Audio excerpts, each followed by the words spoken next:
In this lesson, we will learn about CSS Animations. Because animations are inherently visual, we are going to jump straight in to an example page. Here we are in the web browser, and I want you to pay attention to this key feature blue box when I reload the page. So we noticed that it faded into view on page load, but there's a bit more to it than that. Unlike a transition, I didn't have to hover over anything for that animation to occur. And if we take a closer look, so here is another page refresh, we see that the box isn't simply transitioning from one vertical value to another, but instead we see a bounce-like effect, where the box drops down to its standard position and then bounces up and down a bit. Now, behind the scenes, I have adjusted this example page, and when I refresh, there will be 4 blue boxes instead of only 1. So this is an effect that you've most likely seen on a website, where the callouts or featured bits of content fade into view one at a time. CSS Animations make this simple to achieve. And again, unlike transitions, the effect doesn't need to be triggered by a hover or a click. It's simply an animation that can begin playing on page load. Now in this lesson, our goal is to rewrite the code together to create the animation bounce effect. We will also rewrite the code together that controls the timing of the 4 boxes, so that they all don't fade in at the exact same millisecond, but instead are staggered, one slightly after the other. And finally, let me introduce you to one final bit of content on this example page to further whet your appetite for CSS animations. So we can see there is a star, and behind the scenes I just plugged in a bit of additional code, so when I refresh, you can see the star has a unique animation, and it will continue cycling and repeating this animation forever. Now once we are done with the code for our blue boxes, we will also learn how to animate the star in this fashion. I think it's going to be a lot of fun, so let's get started. Alright, so behind the scenes, I ripped out all of the code that was creating the animations, and I also removed the star and the extra 3 blue boxes. So here we are at square one, just a single featured blue box, and let's work together to create the bounce animation effect. So in our CSS file, let's create a new comment section to stay organized. We will begin by defining and naming our animation. So to begin an animation, we use the @ symbol and type out keyframes, space, and then this is where we get to choose a name. So I will name this animation Fade Bounce. You could choose any name that you would like. Now between these 2 curly brackets is where we include the code that makes up the animation. So for now, we are not applying this animation to any content on the page.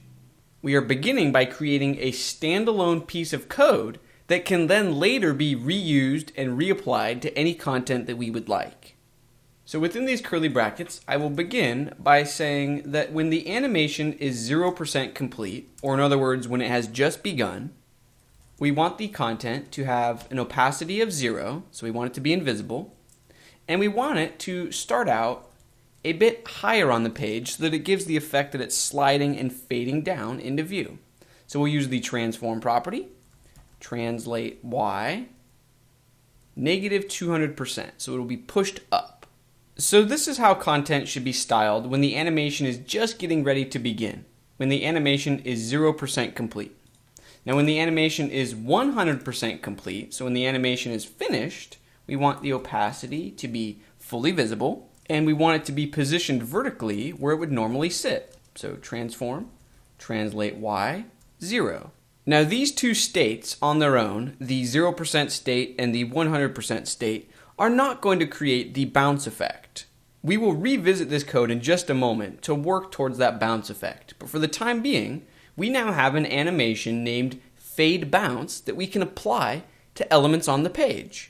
So we know that this box, or this div, this blue key feature 1 box, has a class of box A. So within the rule or selector for the box A element, we can now say animation name, fade bounce, animation duration, 1 second. And if we save and refresh, we can see that our animation is taking place. Albeit it's not a bounce yet, but the animation that we created, named fade bounce, is indeed firing on page load. And because we set a duration of 1 second, our keyframe rule is transitioning between 0% and 100% over the span of 1 second. So if we increase this to 3 seconds, you can see the animation plays out very slowly. And that's not what we want. So let's change the duration back to 1 second, and let's focus our energy on the keyframes rule and add intermediate states between 0 and 100% that will create the actual bounce effect. So at 40% completion of the animation, we actually want it to be fully visible and sit vertically in its natural state. So I will just copy and paste this line of code. So we want the remaining 60% of the animation time to be about the bounce effect. So let's say at about 55% completion of the animation, we want it to bounce up a little bit. So this line of code positions the element back in its natural position. So let's have it bounce up just about 6 pixels. Now we're not complete yet, but let's save this and see what it looks like. So we saw that the element bounced once. So here's another refresh. It bounces once and then it's done. I think it would be nice if we added a second bounce that's only 3 pixels. So to achieve that, we can create a few more intermediate states. So let's say at 70% completion of the animation, we want it to be positioned back again in its natural state. And then at 85% completion, we want it to bounce up 3 pixels from its natural state. So if I save and refresh, we see the bounce effect. Here it is one more time. In terms of vertical movement, I think it looks great. But in terms of opacity, I feel like we're fading to full opacity too soon. So I'm going to move this line of code from the 40% state down to the 70% state. So that way it will take longer to transition to fully visible. So here is the updated effect.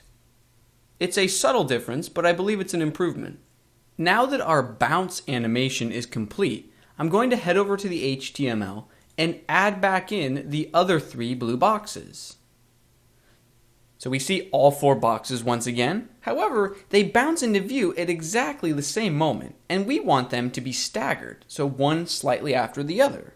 By default, an animation will play immediately on page load.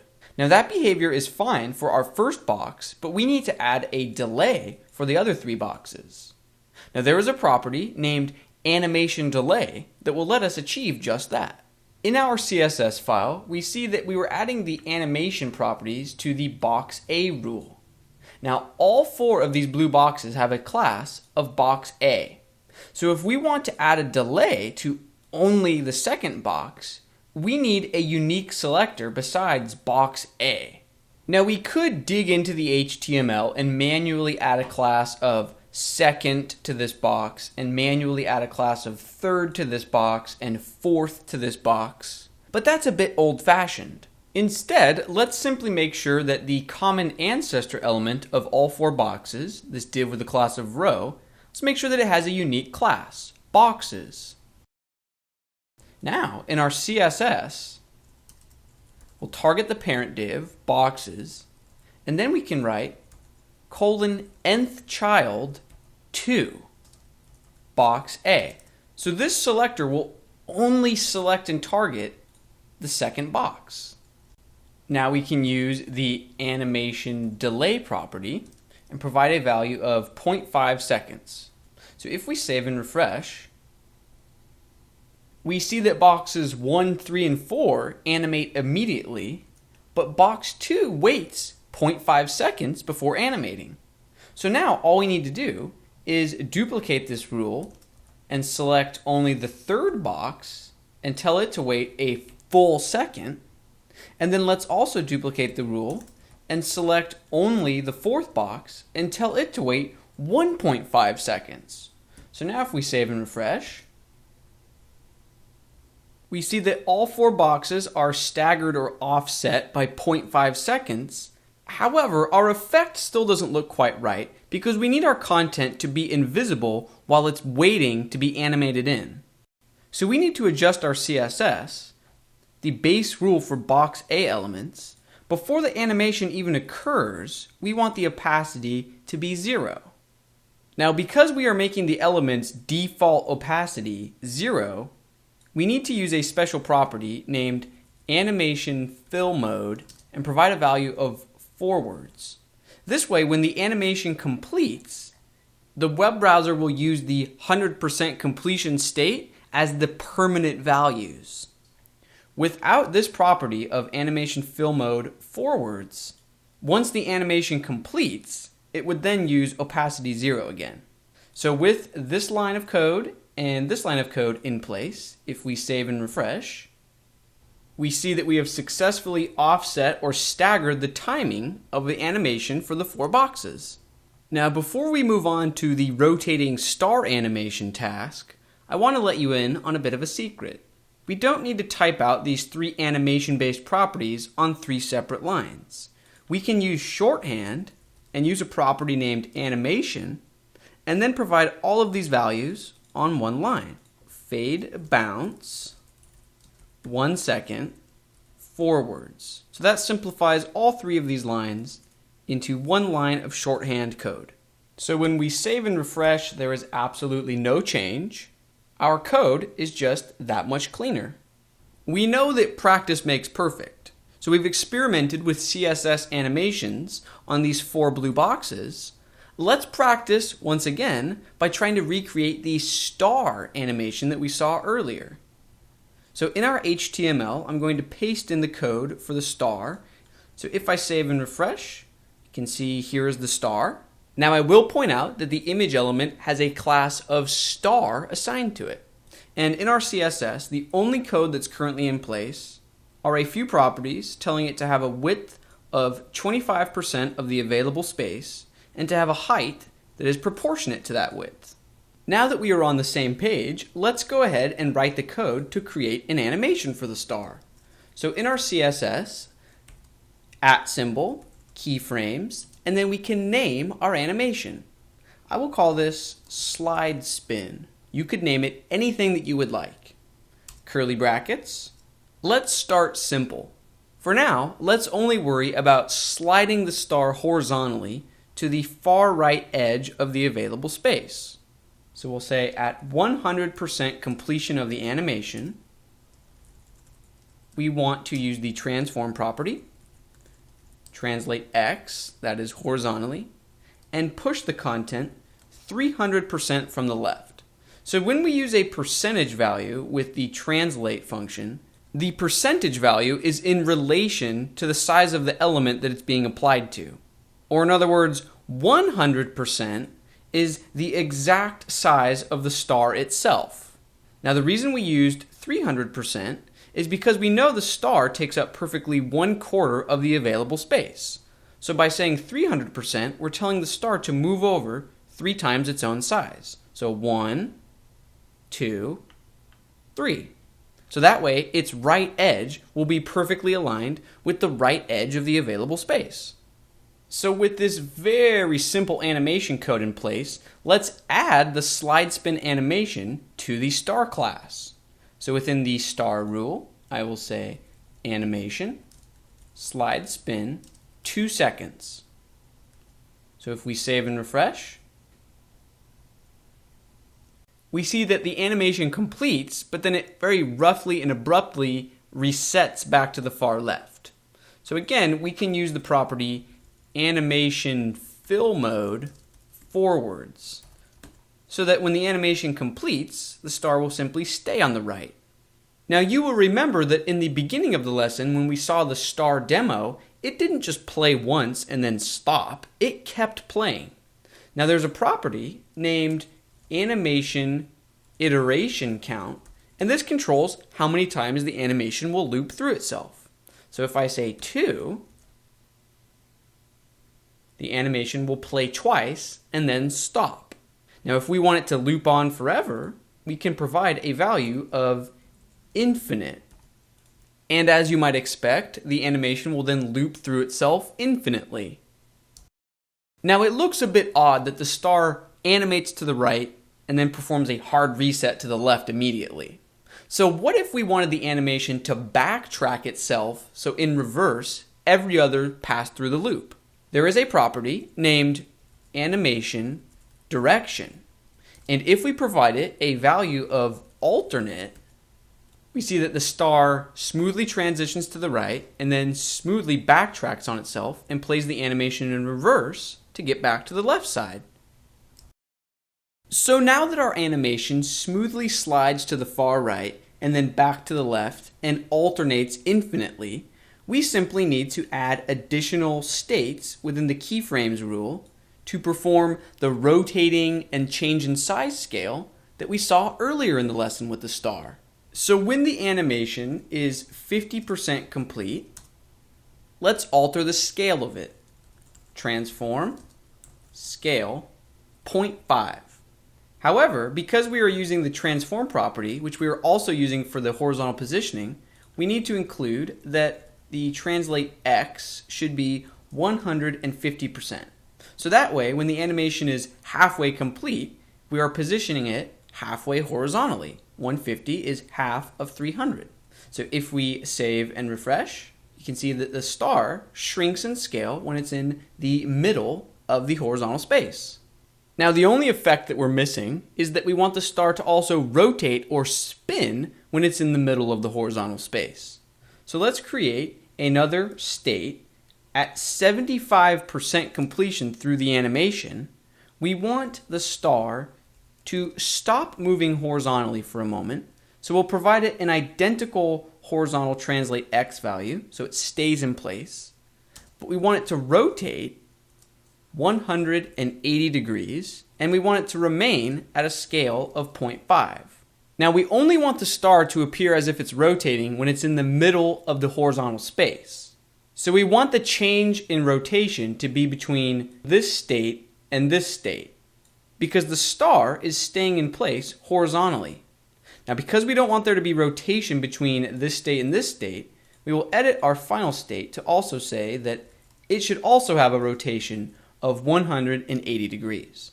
So now when we save and refresh, you see that the star is using the exact same animation that we saw in the very beginning demo of the lesson. Now once again, I'll let you in on a bit of a secret. We can use shorthand to say that the animation should use a name of slide spin, duration of 2 seconds, it should loop through infinitely, it should use a direction of alternate, and it should use a fill mode of forwards. So with this line in place, we can remove these lines, and if we save and refresh, we see the exact same effect, only it took up less lines of code. So we've completed the 2 examples for this lesson, the blue boxes and the star. But before we close the lesson, there's a very important note. Our animation code will run perfectly in Firefox and recent versions of Internet Explorer. But if we want this animation code to run in Google Chrome, Apple Safari, and the majority of smartphones, we need to adjust our code just a tiny bit. Step 1.